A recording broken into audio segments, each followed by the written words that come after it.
I was talking last week, I think it was, about how when you start to try to understand evil, you can start to be entranced with evil. And what you want to do, of course, is you want to love the sinner, but not the sin, as they say, but also just take the viewpoint of the storyteller while remembering you are not the storyteller. And that is the important thing. And that's why artists particularly can get entranced by evil. Also, in their search for originality, they can go outside the bounds of the normal order. They think that I can shatter the order when they can rewrite the moral order, and you can't do that, right? You have to be original within the confines of the moral order.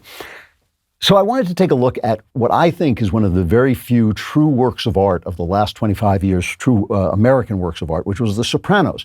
And I just want to take a brief look at it because I've talked about it before, but I wanted to take a look at it in connection with what I think is the greatest gangster story ever told, which is the play Macbeth, which I think has a lot of bearing on The Sopranos and what David Chase was trying to do with The Sopranos.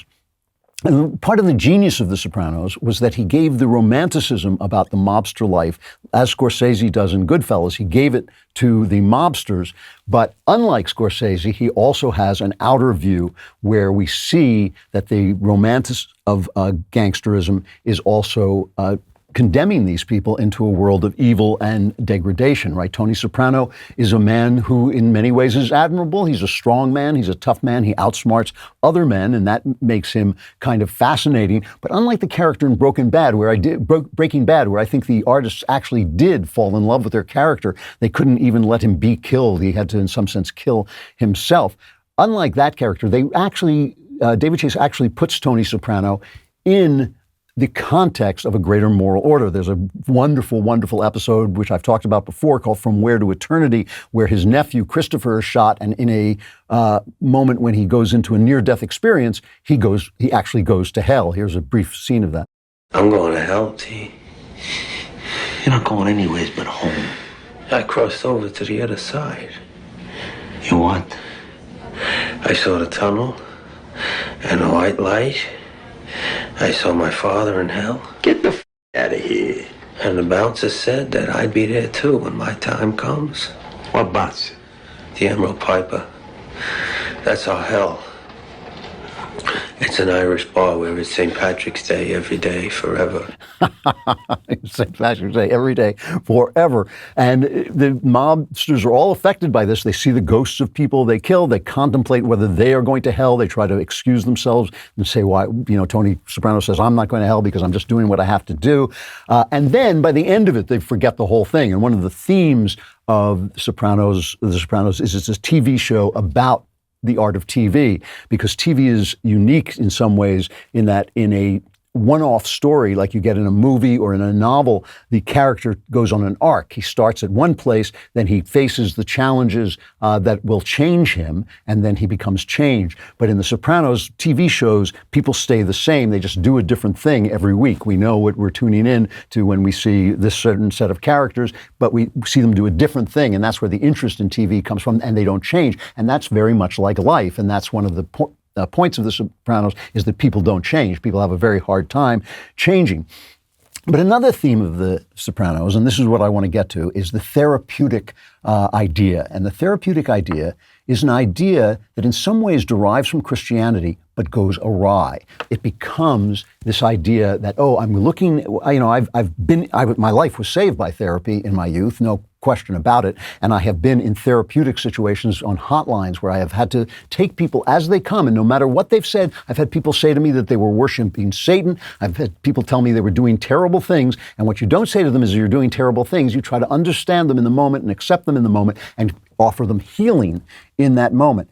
But the healing, it's just like a surgeon, right? A surgeon doesn't ask whether you're a mobster or a saint when he cuts you open to heal you, right? But the point of healing you is hopefully that you go on to live a good life. And so where therapy has lost its way is it's become a thesis, right? It's become a thesis of how we are to react all the time. So there's this wonderful series scene where Tony Soprano's wife, Carmela, goes to a Jewish psychiatrist, and he says to her, he brings down the Old Testament morality. He says, you have got to leave this man because he's evil. And she tries to translate that into therapeutic language, and he comes down on top of her. Here's that section.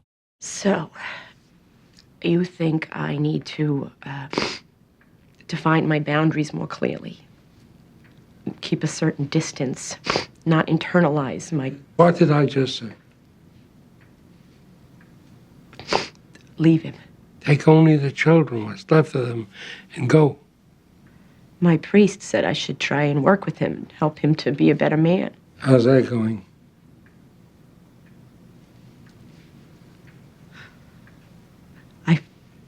Have you ever read Crime and Punishment?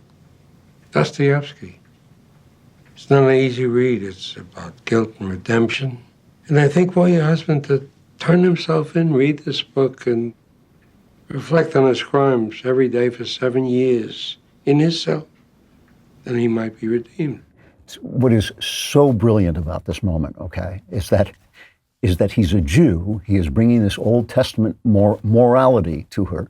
But when he tells her what Tony Soprano has to do, he refers to Crime and Punishment, which of course is one of the ultimate Christian novels and a story of Christian, specifically Christian redemption.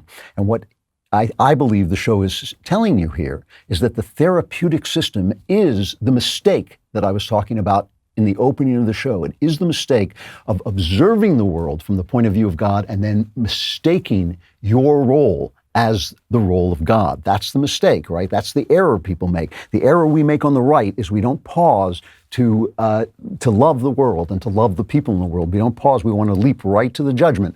We want to leap right to the judgment. But the thing is, you have to see the world like that before you even know where the good lies. And then you have to understand that your role is now to enter the story and act out God's good in the world. And so what he does is he reconnects Christianity. He shows you that Christianity has lost its way. I think we all know this is true. Christianity has become, what did Schopenhauer call it? He called it banal optimism. It's become banal optimism. Everything's great. Everything's good. You know, you can go to churches now where they never mention the fact that Jesus died. They never mention the tragedy of life. They never mention anything. It's all going to be fine. God is going to take care of everything. They wave their arms in the air and everything is terrific.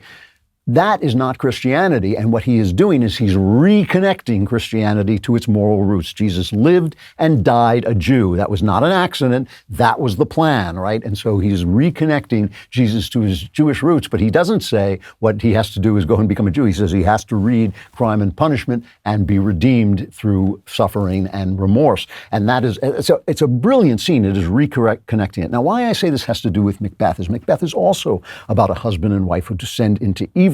And it is also about a man who forgets his role. He forgets to be in the story. And it's so brilliant.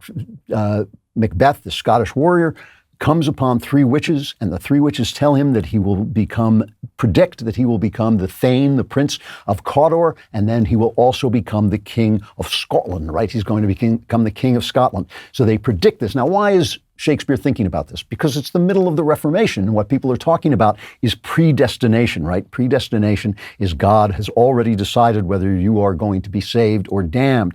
Now, many people think, and I actually believe this, that Shakespeare was a closet Catholic because he didn't want to get killed, but that he was a Catholic. And what do the Catholics believe about predestination? It's very complex. They believe in it, they believe in predestination, but only from the point of view of God.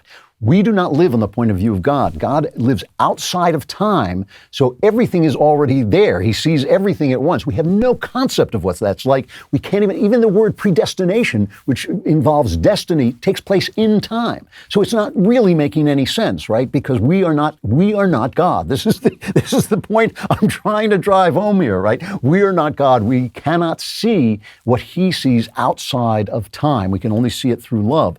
So when we say we're predestined, God is already taken into account our will, but even the word already makes no sense because it is a word that takes place in time. We simply can't imagine. We can't imagine what the world looks like outside of time. So our ideas about predestination don't really make any sense. We have to play our game. We have to play our part, which is to be characters in the story. Now listen to Macbeth's reaction to the witch's prediction. What happens right after the witches make this prediction, somebody shows up and says, guess what, Macbeth, you've now been made Thane of Cawdor. So the first prediction comes true, which means, oh, wow, maybe I could be king as well. And listen to Macbeth's thoughts.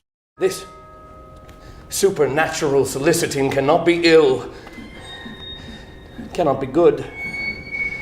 If ill, why hath it given me earnest of success, commencing in a truth? I am Thane of Cawdor. if good? Why do I yield to that suggestion whose horrid image doth unfix my hair and make my seated heart knock at my ribs against the use of nature? My thought, whose murder yet is but fantastical, shakes so my single state of man that function is smothered in surmise, and nothing is but what is not. If chance will have me king, why chance may crown me without my stir, come what come may.